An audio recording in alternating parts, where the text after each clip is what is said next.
बाळांनो, की आपण सुट्टीला जायच्या आधी आपण श्यामची गोष्ट ऐकत होतो, बरोबर? पण नंतर आपल्या परीक्षा सुरू झाल्या, शाळेला सुट्ट्या लागल्या आणि त्याच्यामुळे आपण श्यामची गोष्ट पुढे घेतली नाही. मग आजपासून पुन्हा आपण आपल्या गोष्टीला सुरुवात करणार आहोत. तर श्यामच्या आईमध्ये आज आपण रात्र 19वी पाहणार आहोत. आपल्या गोष्टीचं नाव आहे पुनर्जन्म. माझे वय त्यावेळेस 11 वर्षांचे होते. मला प्रथम पुण्यास मामाकडे इंग्रजी शिकण्यासाठी ठेवण्यात आले होते. माझा मोठा भाऊ तेथे शिकावयास होता, परंतु मी मामाकडे नीट वागलो नाही. त्यांच्याकडून मी 2-3 वेळा पडून गेलो. नाना खोट्या चहाड्या मी तेथे केल्या. शेवटी असला विदुळा भाचा आपल्याकडे नसलेला बरा. उगीच स्वतःच्या व दुसऱ्याच्याही गळ्याला एखाद्या वेळेस फास लावायचा असे मामांना वाटले व त्यांनी मला घरी पाठवून दिले. या ठिकाणी श्याम काय म्हणतो की माझा मोठा भाऊ मामाच्याकडे इंग्रजी शिकण्यासाठी गेला होता. मग तसंच मला सुद्धा माझ्या आई बाबांना मामाच्या घरी काय केलं होतं, इंग्रजी शिकण्यासाठी ठेवलं होतं. पण जसे तुम्ही खोडकर आहात, हट्टी आहात, अगदी तुमच्यासारखा श्याम सुद्धा खोडकर आणि हट्टी होता. मग तिथे श्यामने काय केलं तर मग तिथून घरी पळून यायचा प्रयत्न केला. म्हणजे एखाद्या गोष्टी एखाद्या विषयी त्याच्या मामांना मामींना सांगण्याचा प्रयत्न केला, ज्याला आपण चहाडी म्हणतो की नाही. चहाडी कळते तुम्हाला सगळ्यांना. एकाची गोष्ट दुसऱ्याला जाऊन गपचूप सांगणे. मग ह्या सगळ्या गोष्टी केल्यामुळे आणि त्याच्या अशा स्पळ स्वभावामुळे मामांनी श्यामला काही ते ठेवून घेतले नाही. मामांनी श्यामला घरी पाठवून दिले. त्यावेळेस कोकणात आमच्या घरी सारीच परिस्थिती चमत्कारिक झाली होती. आमचे वडील स्वदेशीच्या चळवळीत असलेल्या खटल्या शिक्षा भोगून नुकतेच तुरुंगातून सुटून आले होते. त्यांची प्रकृती फार अशक्त होती, म्हणून कोणा दूरच्या नात्यांकडे समुद्रतीरी प्रकृती सुधारण्यासाठी ते गेले होते. माझी मोठी बहीण माहेरी आलेली होती. माहेरी 4 दिवस आनंदाने राहण्यासाठी आली, परंतु ती फार आजारी पडली. आईवर सारा कामाचा बोजा होता. घरात दुसरे बाई माणूस त्यावेळेस नव्हते. बहीण फार आजारी होती. अशाही स्थितीत आम्ही पुण्याहून घरी आलेले. माझ्याकडे कोणीच लक्ष देईना. मी सर्वांचा नावडता झालो होतो. माझ्या अंगावर साऱ्यांचा लोभ, सर्वांचे प्रेम होते. तिची अंगावरची मुलगी होती. त्या मुलीचे त्यावेळेस फार हाल होत, कारण तिला तिच्या आईचे दूध मिळत नसे. आईचा हात तिच्या कोमल अंगाला लागत नसे. अक्काला विषम ज्वर झालेला होता, म्हणून तिच्या अंगावर दूध पाजणे म्हणजे धोका होता, कारण ते दूध विषारी झालेले. त्यामुळे या लहानशा रंगूची फार आबाळ होत असे. आता श्याम सांगतो, मला तर पुण्याला शिकायला ठेवलं होतं, परंतु श्यामला इकडे राहायचं नव्हतं. त्यामुळे श्यामने पुण्यावरून पुन्हा आपल्या गावी आई वडिलांकडे पळून येण्याचा 2-3 वेळा प्रयत्न केला. आणि मग मात्र काय झालं, मामाने ठेवलं नाही. पण ज्यावेळेस श्याम आई वडिलांच्या इकडे आला त्यावेळेस इकडे तर वेगळीच परिस्थिती होती. वडील तुरुंगातून आले होते. ते आपल्या स्वातंत्र्याला, आपल्या देशाला स्वातंत्र्य मिळावं म्हणून ते धडपडत होते. त्यानिमित्त त्यांना तुरुंगवास झाला होता. तुरुंगात त्यांना अन्न पाणी व्यवस्थित मिळालं नाही, त्यामुळे त्यांची तब्येत खराब झाली होती. अशक्तपणा आला होता. मग त्यांची तब्येत सुधारण्यासाठी त्यांना दुसरीकडे ठेवलं होतं. त्याचबरोबर श्यामची बहीण माहेरी आली होती, पण ती सुद्धा खूप आजारी होती. तिचंही छोटंसं बाळ होतं. आणि अशा सगळ्या वातावरणामध्ये आईला काम भरपूर पडत होतं आणि त्यातूनही श्याम शिकला नाही. श्याम माघारी निघून आला, पळून आला. त्याला मामाने ठेवून घेतलं नाही. त्यामुळे घरातल्या सगळ्यांना श्यामचा राग आला. ज्या वेळेला तुम्ही सगळे आता आई वडील कुणासाठी कष्ट करतात, तुमच्यासाठी कष्ट करतात. पण तुम्ही जर आई वडिलांचं काम नाही ऐकलं, त्यांनी सांगितल्याप्रमाणे नाही केलं, त्यांनी सांगितलं आता अभ्यासाला बसा, अभ्यास करा, तुम्ही नाही केला तर ते काय म्हणतात, रागवतात की नाही, ओरडतात की नाही, हो की नाही. म्हणजे ते तुमच्यासाठीच कष्ट करत असतात. मग तुम्ही अभ्यास नाही केला, त्यांचं म्हणणं नाही ऐकलं तर त्यांना राग येतोच ना. तसंच श्यामने त्याच्या आई वडिलांचं म्हणणं न ऐकल्यामुळे श्यामवर सगळ्यांचा राग होता. श्यामकडे कोणीच लक्ष देईना. श्याम सगळ्यांच्या नावडी झाला. म्हणजे सगळ्यांचा, आईचा, आजीचा, बाबांचा, दादाचा, सगळ्यांचा आवडता असणारा श्याम आता कोणालाच नको झाला, कारण श्यामने आई वडिलांचं ऐकलं नाही. मग बाळांनो, आपण ह्या जगाच्या बाजारात वावरताना, शाळेमध्ये आल्यानंतर घरी आपण जर आपल्या आई वडिलांचं ऐकत नसल, आपणही कोणाला आवडत नाही, हे लक्षात ठेवायचं. आपण आपल्या आई वडिलांचं ऐकत असेल, शाळेत मॅडमचं ऐकत असेल, मग आपण सगळ्यांच्या आवडीचं होतो. त्यामुळे श्यामकडे कोणी लक्ष देणार, श्याम जेवला का आपली जर आई आपल्यावर रागवली, आपल्याला विचारते का रे जेवला का म्हणून, काहीच बोलत नाही. आपल्याला आई रागवून बसते, काहीच बोलत नाही आपल्याबरोबर, हो की नाही? तसं श्यामवर सुद्धा सगळे रागवून बसले होते, कोणी श्यामशी बोलत नव्हते. पण श्यामच्या अक्काची म्हणजे श्यामच्या ताईची खूप काळजी घ्यायची, कारण ती खूप आजारी होती, तिला खूप अशक्तपणा आला होता. त्यामुळे आई तिची खूप काळजी घ्यायची. तिला एक छोटंसं बाळ होतं, त्या बाळाचीही खूप काळजी घ्यायची. म्हणजे आपल्या ह्या भागातून आपला आतापर्यंत झाल्यातून काय शिकायला मिळालं, तर आपण आई वडिलांचं ऐकलं पाहिजे, ते जे म्हणतील त्याप्रमाणे आपण करायला हवं. एके दिवशी अक्काला वाद झाला. सासरी झालेले हाल तिने कधीही मायेने सांगितले नव्हते, परंतु मनात साठवले ते सारे दुःख ती वादात बोलत होती. तिला शुद्ध नव्हती, ती बेशुद्ध स्थितीत सारे हृदयातील ती ओके व ते ऐकून आईला फार वाईट वाटे. इतके पैसे खर्चून लग्न केले तरी सासरी जाच का असावा असे तिला वाटले. जसं आपल्याला सांगितलं जातं की मुली ह्या सहनशील असतात, मुलींना लग्न करून दुसऱ्याच्या घरी जायचं असतं, त्यावेळेला आपल्या आई वडिलांना कुणी बोल लावायला नको, आपल्या आई वडिलांचा कुणी नावाचा उद्धार करायला नको. त्यामुळे प्रत्येक मुलगी सहन करत असेल तर तुम्हाला आम्हाला पण वाटतं की नाही, माझ्या आईला कुणी ओरडायला नको, माझ्यामुळे माझ्या आईला कुणी नावं ठेवायला नको.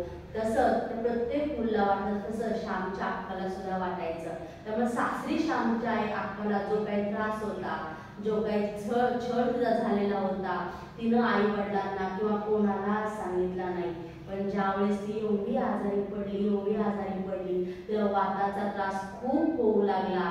त्या वाताच्या त्रासामध्ये, तापाच्या त्रासामध्ये ती बेशुद्ध पडली होती आणि बेशुद्ध अवस्थेत ती आपल्याला झालेला त्रास सांगत होती.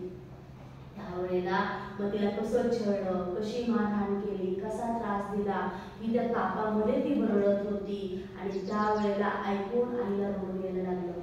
आईला वाईट वाटलं, आपण आपल्या मुलीला एवढे पैसे खर्च केले, एवढं लहानाचं मोठं केलं, सासरी तिला पाठवून दिलं आणि सासरच्या लोकांनी मात्र तिचा छळ केला.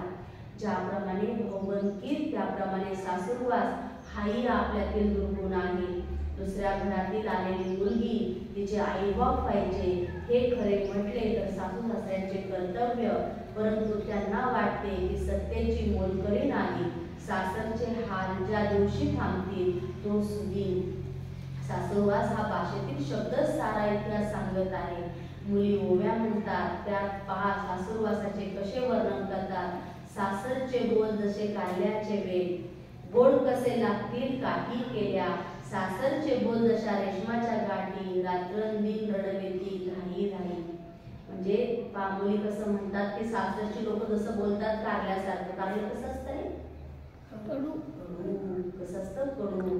त्या मुली असं म्हणतात की सासरची लोक आम्हाला असं बोलतात की कारल्यासारखं बोलतात, कडू कडू लागतं आम्हाला, वाईट वाटतं आम्हाला, ते ऐकून आम्हाला घाई मोकळून रडावं असं वाटतं. म्हणजे ओव्यात ते करून चित्र काढलेले आहे. या ओव्या बायकांनीच रचलेल्या आहेत. त्यांनी स्वतःच्या स्थितीचे दिन वर्णन केलेले आहे. कारल्याचे कडूवेल, रेशमाच्या काठी या उपमा बायकांनाच सुचतील. अजून साधी माणुसकी मनुष्याला शिकवायची आहे. सासू सुनेला छळते व सून पुन्हा सासू झाली म्हणजे तेच करते. जणू पूर्वजांची छळाची परंपरा अखंड चालू राहिली पाहिजे. 4 दिवस सासूचे तर 4 दिवस सुनेचे अशी ऊनच पडली आहे. ज्याप्रमाणे पंतोजी मुलांना मारतो, मुलगा पुढे पंतोजी झाल्यावर तेच करतो, तसेच हे आम्हालाही मारित असत म्हणून आम्ही मारतो, हेच पुष्कळ शिक्षकांचे उत्तर असते. मुली जेव्हा खेळ खेळतात तेव्हा नीट पाहावे. मुली जर सासू सुनेचा खेळ करत असतील तर त्यात सून झालेल्या मुलीचे केस ओढणे, तिच्या हाताला लटोपटीचा डाग देणे, तिला शिळे अन्न खायला घालणे वगैरे हाल दिसून येतील. मुलांचा शाळा शाळा म्हणून खेळ बघा. एखाद्या खांबाला विद्यार्थी करतात व त्याला खूप मारतात. करशील गडबड का मारू आणखी वगैरे बोलून जोराजोराने खांबाला मास्तर होऊन मुले मारित असतात. माझ्या बहिणीचा मुलगा आहे, लहान आहे, 5-6 वर्षांचा. तो मला म्हणतो, अण्णा मला मास्तर व्हायचं आहे, नाही तर शिपाई व्हायचं आहे. मी त्याला जर विचारले हे 2 धंदेच तू का पसंत केलेस, तर तो म्हणतो म्हणजे सर्वांना मारता येईल, सगळ्यांना झोडपून काढील. मास्तर म्हणजे काय कल्पना झाली आहे बघा.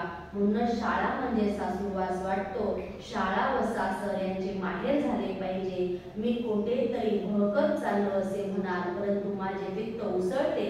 त्या गोष्टींनी साधी माणुसकी आमच्यात नसावी. पशु पक्षी किडामुंगी झाडमाड यावरही प्रेम कराव्या शिकवणारी माझी थोर संस्कृती, त्या संस्कृतीचे वारसदार आज किती नादान झाले आहे. साधी माणुसकी ही कसे विसरले आहेत हे पाहून हृदय जळते, पुळवटून येते. परंतु जाऊ दे, आता श्यामने सगळं सांगितलेले. आता त्या काळची शाळा आता शाळा बदललेली आहे, हो की नाही. म्हणजे तेव्हा पूर्वी कसं असायचं, जुन्या काळामध्ये ती खूप मारायची. ते शिक्षक एवढे मारायचे ना, ते कसं सांगायचे सांगताना, तुमची पण आई सांगत असेल, मी लहान होते ना माझी आई मला खूप मारायची. सांगते का असं? म्हणते की नाही. म्हणजे मी लहान असताना माझी आई मला खूप मारायची, मग तुम्ही चुकलं पण मी तुम्हाला मारणार. तसं श्यामने सांगितलं. शाळेमध्ये सुद्धा शिक्षक काय करतात तर की माझ्या शाळेचे शिक्षक मला मारायचे ना, मी पण तुम्हाला मारणार. परंतु आता असं चित्र राहिलेलं नाही. आता बराच बदल याच्यामध्ये झालेला आहे. म्हणजे आता शाळांमध्ये आनंद आहे, हो की नाही. तुम्ही शिकता की नाही, तुम्हाला शाळेत यावंसं वाटतं का नाही यावंसं वाटत? यावंसं वाटतं. म्हणजे आता सुट्ट्या चालू आहेत तरी तुम्ही 8 दिवस रोज शाळेमध्ये येत आहे, म्हणजे तुम्हाला शाळा आवडते, हो की नाही. मग तसं त्यांनी सांगितलं आपली संस्कृती कशी आहे, तो पशु पक्षी झाडं वेली दगड माती यांना सुद्धा जीव लावणारी आहे. मग आपण माणसांना जीव लावू नये का? माणसांना जीव लावला पाहिजे की नाही. आपली संस्कृती काय सांगते, सगळ्यांना जीव लावा. माणसाने माणसाशी माणसासारखे वागावे. म्हणजे कोणाच्या खोड्या काढू नये, कोणाची तक्रार करू नये, कोणाला आपल्याकडून त्रास होईल, इजा होईल, आपल्या बोलण्यानं वागण्यानं कोणी दुखावलं जाईल असं आपलं वागणं असू नये. मग माणसाशी पण आपण तसंच वागायचं. पशु पक्षी प्राणी यांच्याशी पण आपण प्रेमाने वागायचं. झाडं वेली फुलं माती यांच्याशी पण आपण आदराने वागायचं, प्रेमाने वागायचं. ही आपली संस्कृती आहे आणि त्या विश्वाच्या पाठीवर आपली संस्कृती बाळगणं सगळ्यात थोर आहे. ती आपल्याला ह्या जमिनीशी जोडून ठेवते, आपली नाळ ह्या जमिनीशी बांधून ठेवते, आपल्या आईवडिलांचा आदर करायला शिकवते, आपल्या शिक्षकांचा आदर करायला शिकवते. त्याचबरोबर आपल्या ज्या घरातली जी थोर मोठ्यांची माणसं आहेत त्यांच्यावरती प्रेम करायला शिकवते. ही आपली संस्कृती आहे. मग आपण ती जपायची, तुम्ही सुद्धा ती पुढे चालवायची आहे. दुपारची जेवणे कशी उरकून नाकाच्या जवळ 6 जणे बसले होतो. ताम्हणात थंड पाणी घालून ते ताम्हण नाकाच्या कपाळावर धरण्यात आले होते. खेडेगावात कोठून बर्फाच्या पिशव्या, कोठले कोलर वॉटर आई ताम्हण धरून बसली होती. सर्व मंडळींची तोंडे चिन्हीसारखी झाली होती. माझ्या आईच्या काय मनात एकदम आले कुणास माहीत, परंतु ताम्हण मला धराव्यास सांगून ती उठली. आई उठली, ती देवाजवळ गेली. देवघरात जाऊन ती देवास म्हणाली, देवा शंकरा, देवळात जाऊन तुझी पिंडी 3 दिवस दहीभाताने लिपीन. पोरीला गुण येऊ दे, उतार पडू दे, अंगाची तलखी कमी होऊ दे, ताप उतरू दे. प्रयत्न चालले होते, प्रयत्नांच्या बरोबर प्रार्थनाही चालली होती. आईचा देवावर भरोसा होता, परंतु रात्रंदिवस सेवा करीतच होती. आपल्या प्रयत्नात आपल्या तळमळीने देवाचे सहकार्यही आणले पाहिजे. आता श्यामची अक्का, श्यामची ताई जास्तच आजारी पडू लागली. तिचा ताप काही बरा होईना.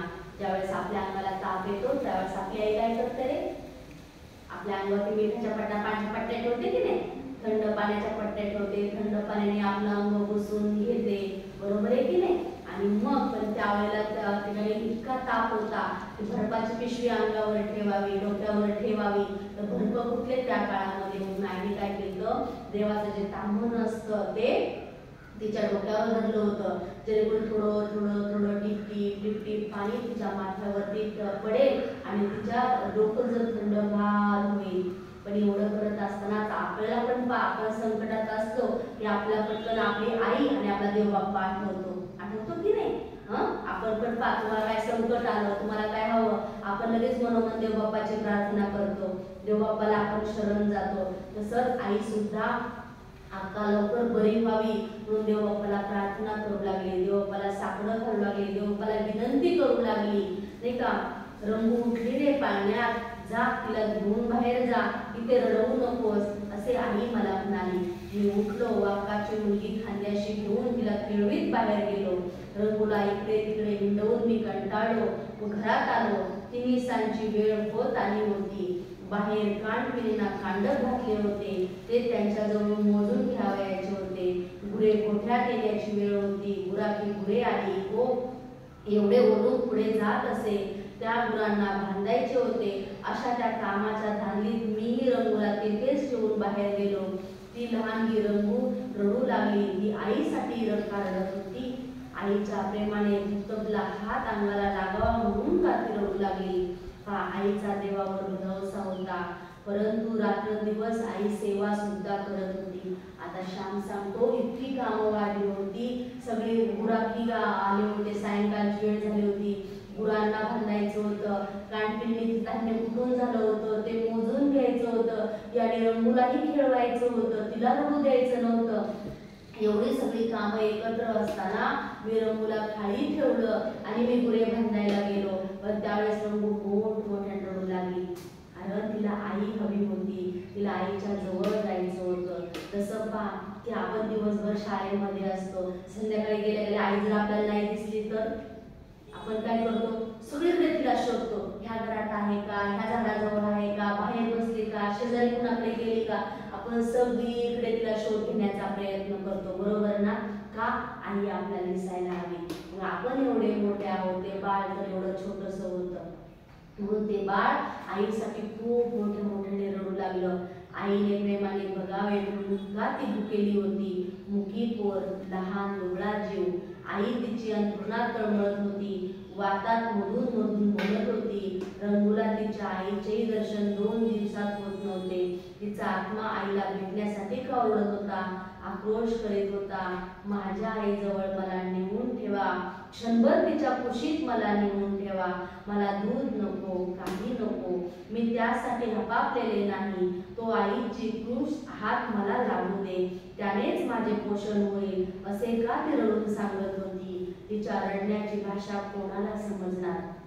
त्या बालहृदयाची, त्या आत्म्याची ओळख कोणाला कशी होणार? रंगू ओक्साबोक्षी रडू लागली, टाहो फोडू लागली, कळवळू लागली. आता छोटंसं बाळ रडू लागलं.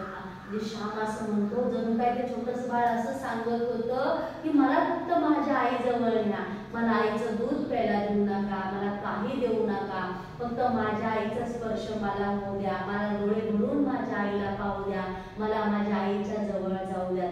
जेव्हा आपण आजारी पडतो आपल्याला असं वाटतं की नाही, आई मला जेवायला नको पण तू बस माझ्या शेजारी, हो की नाही? आपल्याला असं वाटतं. आपल्याला जशी आई हवी हवीशी वाटते तसं आईला सुद्धा आपण हवी हवीशी वाटतो. मग आपला पण वाटतं, आईला बरं नसलं असं वाटतं, बाळा तू ये रे, बस इथं माझ्याजवळ थोडा वेळ. आई सांगते की नाही, किंवा आई कामावरून दिवसभर दमून घरी आली की आई आपल्या जवळ घेऊन बसते. आणि आपल्याला असं वाटतं, आईला सुद्धा असं वाटतं, दिवसभर मी माझ्या बाळाला पाहिलेलं नाही, आता थोडा वेळ माझ्या बाळाला पाहिल, माझ्या बाळाला सोबत घेऊन बसेल, त्याला विचारेल मी आज दिवसभर काय केलं, प्रेमाच्या 4 गोष्टी करेल. कारण प्रत्येकाला प्रेम हवं असतं. जसं आईला सुद्धा प्रेम हवं असतं, तसं आपल्याला सुद्धा प्रेम हवं असतं. म्हणून आपण सुद्धा आपल्या आईवरती, आपली आई आपल्यावर प्रेम करते बाळांनो, पण आपण सुद्धा आपल्या आईवरती प्रेम करायला शिकलं पाहिजे. माझ्या आईने करावे तरी काय? कांडण मोजून घ्यावे का, दिवा लावावा का, देवा तुळशी दाखवावा का, गुरे बांधावी का, धार काढावी का, काढा करावा का, भाजीपाला करावा का, रंगूला खेळवावे का, आपल्या जवळ बसावे, तिला काय 1000 हात होते का? आई धन्य आहे तुझी. स्त्रियांसारख्या कष्टाळू स्त्रिया, त्यांनी त्या शेकडो खस्ता खाव्या. भारतीय स्त्रियांच्या कष्टाळूपणाला व क्षमा वृत्तीला एक भूमातेचीच उपमा शोभेल, दुसरी नाही. अशा थोर स्त्रिया ज्या घरात असतात ती मला रावळे देवाची मंदिरेच वाटतात. त्या स्त्रिया ह्याच मी देवता मानतो व माझा हात माझा माथा त्यांच्या चरणी नमवितो. दुसरी देवळे मला माहीत नाही. श्याम म्हणतो, काय काय करावं माझ्या आईनं? देवाचा दिवा लावावा, रंगोला खेळवावं, गुरे बांधावी का, कांडण मोजून घ्यावं का, जवळ बसावं, तुळशीला देवा लावावा का, भाजी करावी, काय काय करावं? आईला तर 2च हात आहे, 1000 हात नाही. मग एक स्त्री एवढं सगळं करते. आपली आई सुद्धा पहा आपल्या घरात स्वयंपाक करते, झाडलोट करते, धुणी भांडी करते, आपल्याला आंघोळ घालते, आपलं सगळं आवरते, आपला डबा करते, आपल्याला खाऊ घालते आणि स्वतः तशीच न खाता कामाला निघून जाते. म्हणजे एवढा त्याग ही आपली माता माऊली आपल्यासाठी करत असते. तेव्हा श्याम म्हणतो, माझ्यासाठी ह्या स्त्रिया ज्या आहेत ना, त्या स्त्रिया मुली ह्या ज्या आहेत ना, त्या धरणी मातेपेक्षा कमी नाहीयेत. कारण आपण पाया मातीवरती ह्या जमीन किती उड्या मारतो, ती रडते का? ती म्हणते का? आपल्या अंगावर कोणी उड्या मारल्या तर आपण काय करू? असं म्हणू का, या अजून उड्या मारा, असं म्हणू नाही. आपण किती काय काय करतो, दगडी मारतो, आपडतो, उड्या मारतो, चालतो, पळतो, किती वाहने इकडून तिकडे जातात, किती मोठमोठ्या गाड्या. पण धरणी माई काय म्हणते का? नाही. ती किती सहनशील असते. उलट झाड लावलं तिच्यामध्ये तर त्याला फूल देते, फळझाड लावलं तर फळ देते, सावलीदार झाड लावलं तर सावली देते. म्हणजे ती किती सहनशील आहे. म्हणून या ठिकाणी श्यामनी प्रत्येक स्त्रियांना, प्रत्येक आईला धरणी मातेची उपमा दिली. आपली आई स्वतःही सहनशील असते. असे काय ते आजारी आणि ती म्हणते, जा रे, मी तुम्हाला काही खायला नाही करणार, असं म्हणते का? ती किती आजारी असू द्या आपल्यासाठी खाऊ बनवते, आपली सगळी तयारी करते, आपल्या शाळेला पाठवते आणि मग वाटल्यास ती आराम करते. तेव्हा श्याम म्हणतो, मला देवळाचा दुसरा देव माहित नाही. माझ्यासाठी आई आणि आई सोबत असणाऱ्या सर्व स्त्रिया मला देवळासारख्या आहेत, देवळातल्या मंदिरातल्या मूर्तीसारख्या देवा समान आहेत आणि त्यांच्या चरणीच मी नतमस्तक होतो. मी त्यांनाच देव म्हणून त्यांचं पूजन करतो. म्हणून श्याम, म्हणून आपण श्यामची गोष्ट का ऐकतो? कारण श्याम त्याच्या आईला, त्याच्या एका देवा समान आईची पूजा करायचा. आई जे सांगेल ते सगळं ऐकायचं. आईचा शब्द कधी खाली पडून द्यायचा नाही. म्हणून आपण सुद्धा आईचे एका देवाप्रमाणे आईची भक्ती केली पाहिजे, विश्वास ठेवला पाहिजे, आईवरती प्रेम केलं पाहिजे, आईची काळजी घेतली पाहिजे. पहा, माझी आई संतापली, रागवली, तिच्या क्षमेला, शोषितपणालाही काही सीमा होती, मर्यादा होती. कुठे गेला हा कार्टा? नुसते खातो मेला. इकडची काळी तिकडे करायला नको, तिकडे लावले देवे, आता येथे आला आयशीला छळायला. जरा पोरीला खेळावं म्हटलं तर फुगला नुसता हिरण. तिने त्रिकाळ खायला हवे मात्र रेड्याला, रेंडोजी नुसता. श्याम्या, अरे कार्ट्या, उचलणारे जरा तिला. कळवळली बघ, श्वास धरला वाटते, तू मरत नाहीस, तू मात्र छळाला उरला आहेस. आई रागावून दुःख संतापाने वेळी होऊन बोलत होती. आता एवढी सगळी कामं होती, आईची मुलगी एवढी आजारी होती, छोटं बाळ एवढं रडत होतं. म्हणून आई श्यामला रागवते. आपला पण रागवते ना आपली आई. मग आपली आई जर आपल्याला रागवली तर कोण रागवणार आहे बाळांनो? आपण चुकलं सांगितलंच पाहिजे ना. तशी आई श्यामला पण रागवते. तिकडे शिकायला गेला होता, तिकडे शिकला नाही आणि आता आला इथे मला छळायला, मला त्रास द्यायला. पोरीला खेळव म्हटलं खेळवत नाही, काम कर म्हटलं करत नाही. मी एकटीन तरी काय काय करायचं? आई पण असं म्हणते ना, आपल्याला रागवते ना. मग आपली आई जेव्हा आपल्याला रागवते त्यावेळेस आपण आईचा कधी राग धरून बसायचं नाही, रुसून कधी बसायचं नाही. आईचे शब्द मी ऐकत होतो, परंतु शेवटचे शब्द माझ्या मर्मी लागले. मला रडू आले. रडत रडत मी त्या रडणाऱ्या रंगूस उचलले व बाहेर गेलो. रंगूला पोटाशी धरून मी श्लोक वगैरे म्हणू लागलो. राम रक्षा म्हटली. तिला घेऊन मी सारखा अंगणात फेऱ्या घालत होतो. रंगू माझ्या खांद्यावर निजून गेली.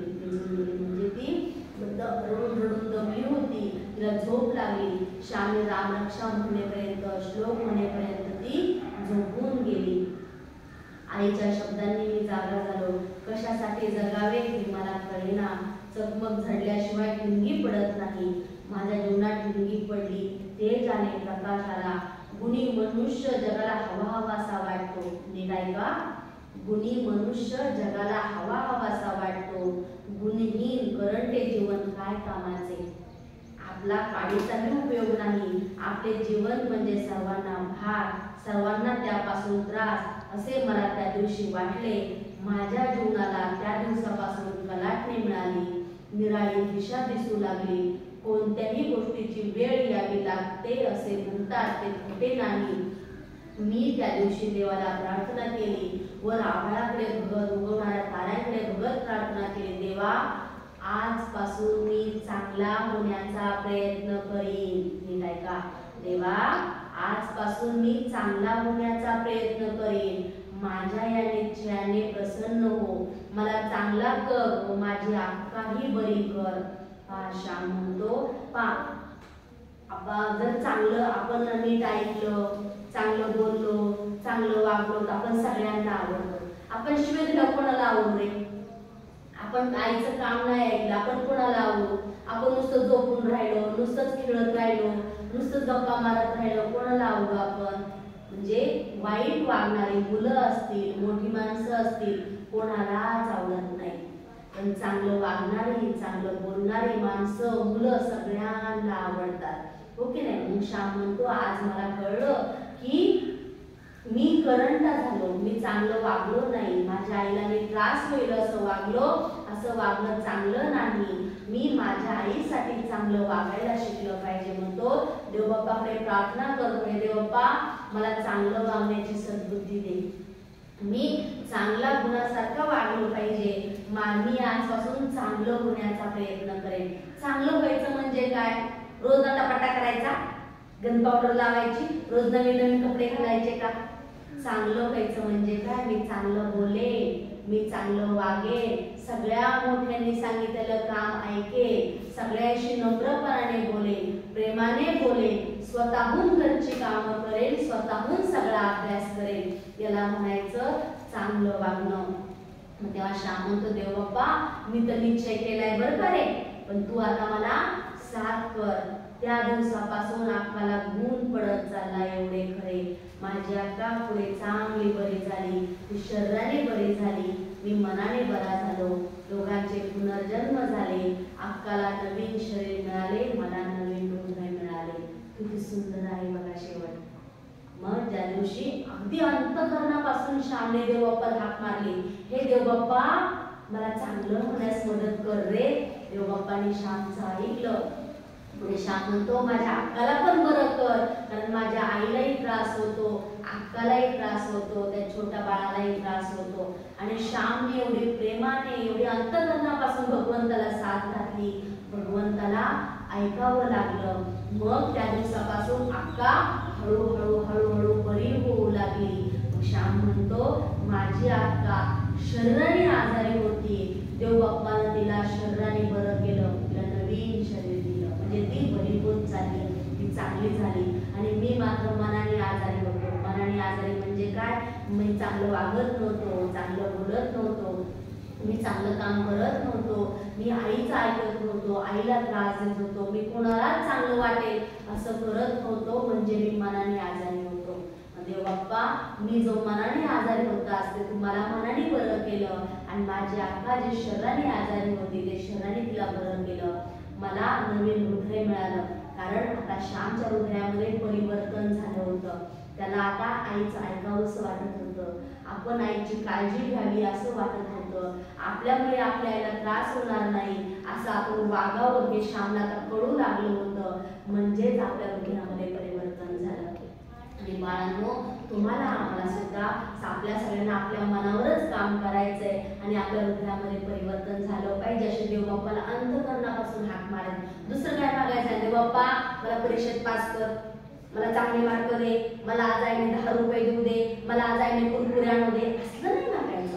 असं देवबाप्पा कधी दे नाही. देवबाप्पा मी चांगलं वागण्याचा निश्चय केलाय, त्यात मला यश दे, मी सगळ्यांशी प्रेमाने वागू दे, मी सगळ्यांशी प्रेमाने बोलू दे, सगळ्यांनी सांगितलेलं मी ऐकू दे, हे सगळं करण्यासाठी मला ताकद दे, हे करण्यासाठी मला मनशक्ती दे, असं देवबाप्पाकडे प्रार्थना करायची. आणि देवबाप्पाला आपल्यासाठी काही नाही मागायचं, माझ्या आईला माझ्या वडिलांना कोणत्याही प्रकारचं दुःख देऊ नको, त्यांची सेवा करण्याची सद्बुद्धी मला दे, म्हणजेच आपलं हृदय अंतःकरणाने चांगलं होणार आहे, आपल्या हृदयामध्ये प्रेम निर्माण होणार आहे.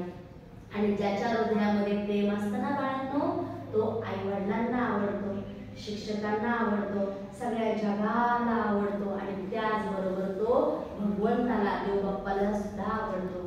देव बाप्पाला सारखं मला आज खाऊच दे, मला हेच दे, मला तेच दे. आपण ह्याच्या आधी पण आहे सगळं सारखं मागणारं कोणाला आवडतं का बरं? तुमची मैत्रीण सारखी मागाली, हे मला पेन्सिल दे ना, हे मला खोडरबर दे ना, हे मला पट्टी दे ना, हे मला गुळी दे ना, तुम्हाला आवडेल का बरं? पण जर ती म्हणाली हे मला हे येत नाही, हे मला समजून सांग ना, मी छान पाठ करून येते, मी लर्न करते, मला हे समजेल, मग मला छान लिहिता येईल, मग तुम्हाला आवडतं की नाही? म्हणजे सारखं मागणारं तसं आपल्याला आवडत नाही, देव बाप्पाला कसं आवडेल बाळांनो? त्यामुळं अशा गोष्टी न मागता सेवा करायला शिकायचं, मग भगवंत आपल्याला भरपूर देतो.